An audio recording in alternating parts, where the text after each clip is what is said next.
Well, hello, calculus students and seekers of truth. In this video, we will see an example of Euler's method in action. I've kind of given you some precursors to this and some brief explanation of this in the previous video.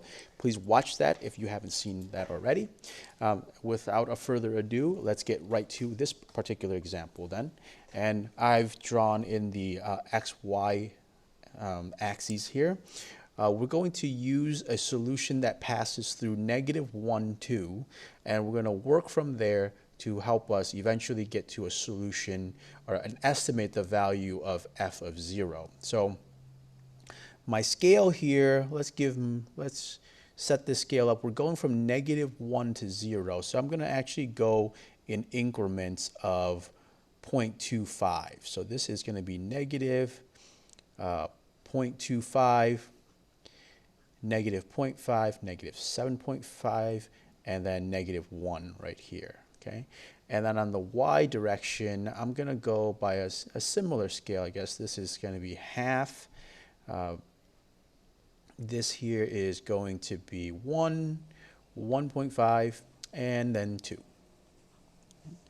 And let's start out with, and then I'm also going to make a little table here just to kind of help organize all of the information, because there could be a lot of stuff that flows back and forth here.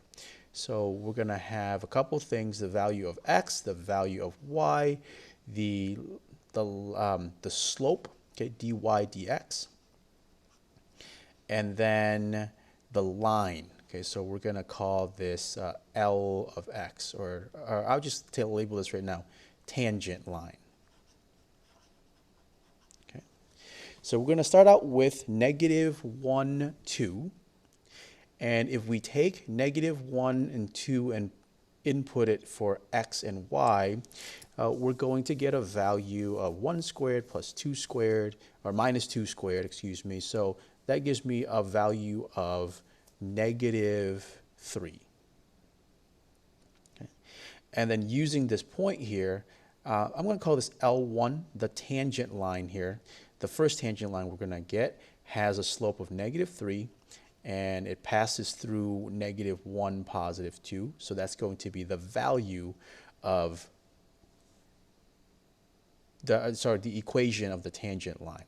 So the first line that we have here is going to go through to -1, 2, and it's going to have a slope of -3. And so I'm just going to draw a little dash here just to represent the slope, or the tangent, a little bit of the tangent line at that point. All right, so if we were to draw this tangent line, it would further out, it would look, just a longer version of this, and it would extend down this way. Okay, but we're not going to draw the entire line, because the idea is we're going to repeat this process. Okay, so now what we're going to do is since we're going in increments of 0.25, the next step, or the next value of x that we're going to use here is -0.75. And to find the y value, we're going to take -0.75 and pass it into this function. So L1 of -0.75, that's going to give me a total of, well, let's see, 0.25 times 3, so -0.75 plus 2, so that's going to give me 1.25. Not give myself enough room, so let me just correct here. -1.25. Okay.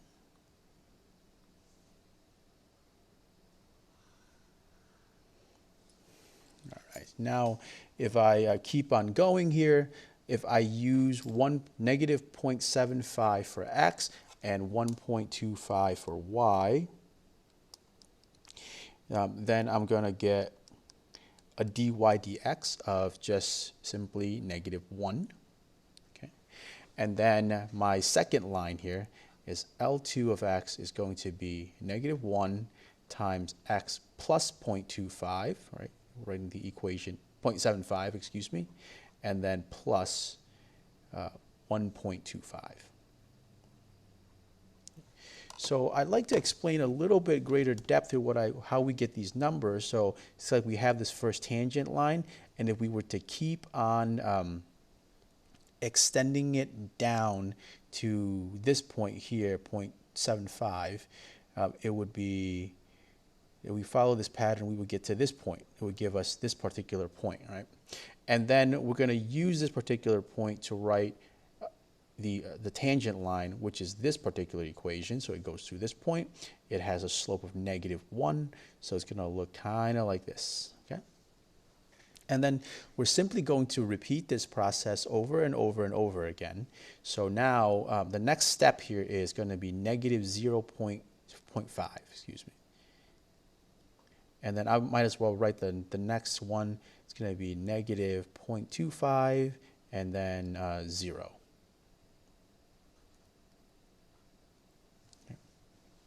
All right, now, if I put -0.5 into this equation, into L2, so we're using L2 to find the next point here. Okay. So let's see, -0.5 times 0.75, or plus 0.75, and then plus 1.25. It's going to give me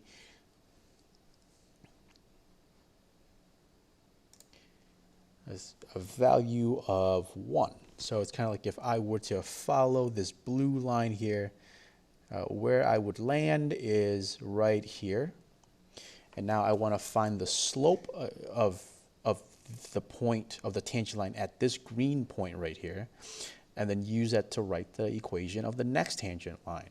So we put in -0.5 in for x, and then 1 in for y, and we get a slope here of -0.75, and that means my third tangent line, L3 of x, is going to be -0.75 times x minus 0.5, right, plus 1. Okay. And you can kind of see how the pattern is going to continue here. And so this line here has a slope of -0.75. So it's going to look kind of like this. And then let's repeat the process, right? We're going to keep on going. If we were to put -0.25 into the equation of L3, so this is -0.25 minus 0.5 times -0.75 plus 1. That gives me, this is L3 of -0.25. That gives me a total of 1.5625. And then I put this value, I put -0.25 in for x, and this new value in for y.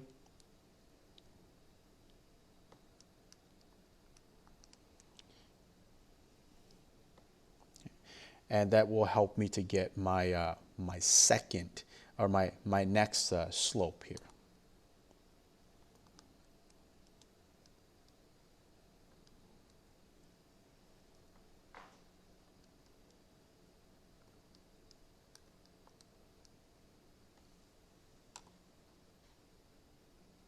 All right, let's back up one step. I think I made a small error right here. Instead of adding 0.5, I did subtracting 0.5, so that throws my numbers off just a little bit. So this value here, instead of 1.5625, it should be instead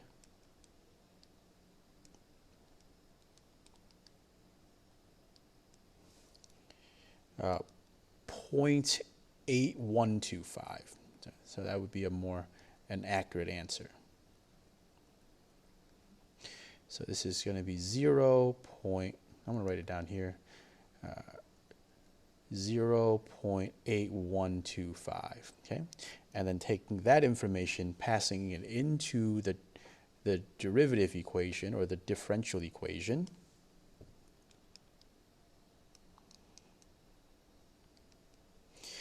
I get approximately negative 0.598. Okay? And that means L4, the next line here. So let's see. Negative 0.25 gets me up to about 0.8 something. So it's like here. Okay, so it's kind of, I follow the green line and I get there. And then L4, then the fourth and final one, has a slope of about negative 0.598 x plus 0.25 plus 0.8125. Okay, so that's my fourth line.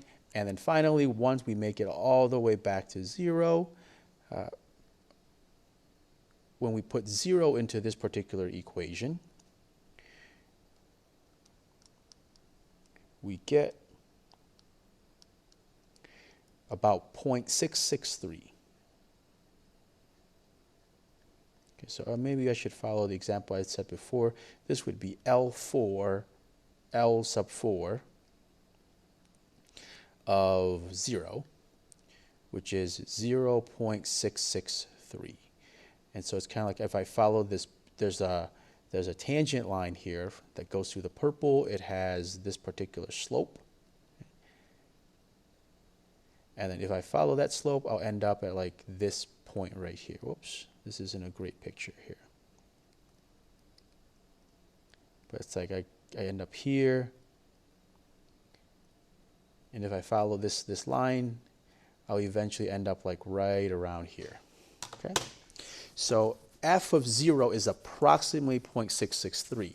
Now, I want to illustrate something too. If I were to use like just the value of -1, the tangent line at -1, and continue this line all the way down here, I would end off quite a bit off, right?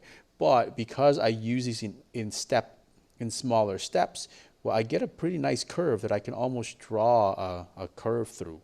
Okay? That's a little bit inaccurate, so I'm going to erase it. But I can almost see what this curve is going to look like. And that's kind of the power, the usefulness here of Euler's method. And so, on a bigger note, like if you want to see more accuracy, well, you just increase the step size, right? So if you want to see more accuracy, I'll post a separate video on this, but if we make the step size even smaller, we can actually put this information into a computer and just have it spit out a value for us. As always, keep working hard, ask for help when you need it. Thank you for watching and have a wonderful day.